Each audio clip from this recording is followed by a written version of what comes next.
Researchers with the Capital One Insight Center have determined a fourth round of stimulus payments would be critical to lower earners. The study began in the spring of 2020 and was conducted through a series of surveys to what researchers call a nationally representative group of Americans. One goal was to discover how they used their stimulus checks. The results showed lower earners were much more likely than other groups to have spent the federal checks on bills. There are 3 deposit dates that have been released. State officials have confirmed that this week 3 new rounds of stimulus will be available and sent out to eligible Americans.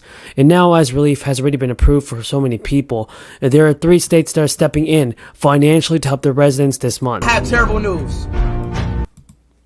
There are 3 states that are stepping in financially to help the residents this month and in November, and as well as the next months coming up. State surplus budgets have been funneled new stimulus payments or inflation relief checks into providing financial aid to state residents. California, Hawaii, and Virginia are following the footsteps of Colorado, Delaware, Florida, Georgia, and many other states that are sending out state stimulus payments. California's middle-class tax refund will be a one-time payment automatically sent between October and January of next year to eligible people. The middle-class tax refund debit cards will be mailed between October 25th and December 10th.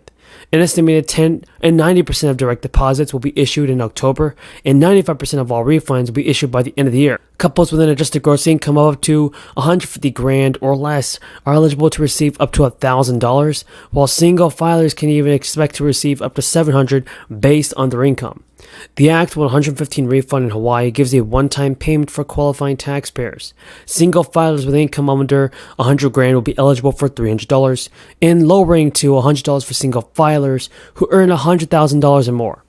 Married couples with a joint filing reporting under $200,000 of income will be eligible for $300.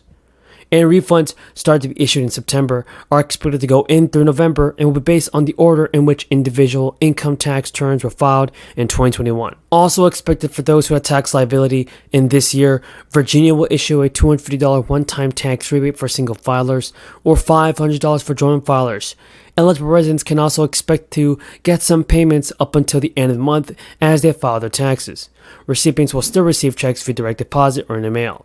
A recent survey has also showed that inflation is making it even harder for people to put money away for retirement. More than half of 54% of adults said they had stopped saving for retirement or reduced their contribution because of inflation. More than a quarter also reported having to dip into their retirement savings to keep pace with everyday expenses. And to be sure, Americans have struggled to set money aside, long before ongoing bout of inflation.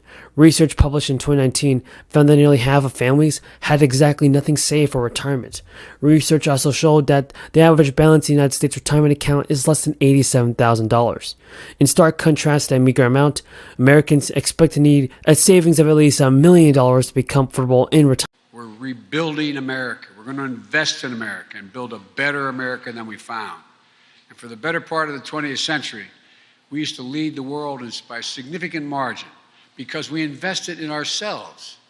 We invested in our infrastructure, our roads, our highways, bridges, ports, airports, the arteries of the nation that allow commerce to function smoothly and move swiftly.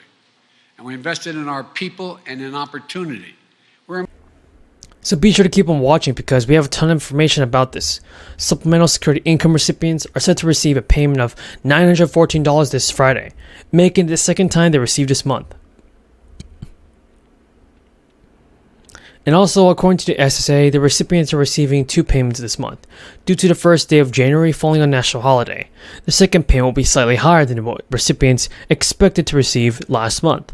Eligible couples for SI and essential persons, meaning someone who lives with a person receiving SI and provides necessary care, will also get a second December payment on December 30th.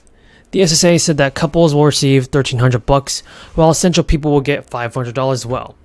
The cost of living adjustment for 2023 will be 8.7%, making it the largest adjustment ever seen since 1981, when the adjustment was just 11%. The SSA makes these adjustments almost every year as a way to keep up with inflation. In 2023, the maximum Social Security disability benefit was $3,700 a month. That is $282 more in 2022. But the average SSDI benefit is significantly lower. Even when you factor in 2023's high COLA, the average monthly distributed disability benefit will be just $1,400. Every year, a total of 12 SSI payments are issued by the SSA to ensure that recipients get a payment one time every month. And when the first of the month occurs on a weekend or holiday, as in this case, the payments are given on last business day of the previous month. According to an official schedule, the SSA will issue double payments to recipients in the months of March, June, and September. But everybody, it's important to remember that Social Security recipients may see differing amounts to their benefit checks, regardless of the cost of living. Depending on the primary insurance amount, some Social Security checks can be higher or lower than the 8.7% increase. And according to the SSA, the primary insurance amount is the benefit a person will receive if they start receiving retirement benefits at the normal retirement age. At the age, their benefit is neither reduced for early retirement nor increased for delayed retirement. Overall, this means that the COLA is applied to your primary insurance amount and not what you're currently receiving in benefits. Social Security still faces a deadline, after which the program will no longer be able to pay full benefits. If Congress doesn't act soon, in 2035, according to the program's trustees, just 80% of benefits will be payable. And House Democrats of Connecticut and Washington have teamed up to bring a bill to the floor and expand Social Security's COLA again. The proposal is called 2100 Act. It would expand benefits, which has not been done in 51 years. Representative Larson said he proposed the bill, and who serves as the chair of the House and Ways Committee said it's long overdue, that we make sure that we're enhancing a program that they need, especially during this time. Advocates for expanding Social Security benefits have diminished over time, and according to analysis, Social Security benefits have lost 40% of their buying power since 2000. Pramila Jayapal, who serves as the Progressive Caucus, urged action to be taken fast. And the latest Social Security bill put forward by Larson seeks to enhance Social Security benefits in multiple ways. It calls for increasing the checks by about 2% of the average benefit. At the same time, it would help out so many people. This is an important hearing, and I want to thank everybody for being here. The truth is that corporate greed is nothing new. It's been going on for a very, very long time. And it manifests itself in the extreme wealth and income inequality that we are seeing in this country now.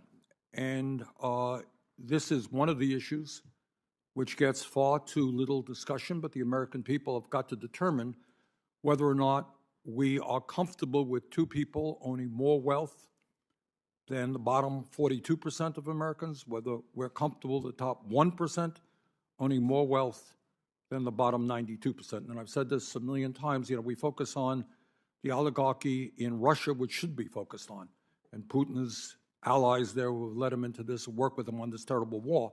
Truth is, we have an oligarchy in this country, and we might want to be focusing on that as well.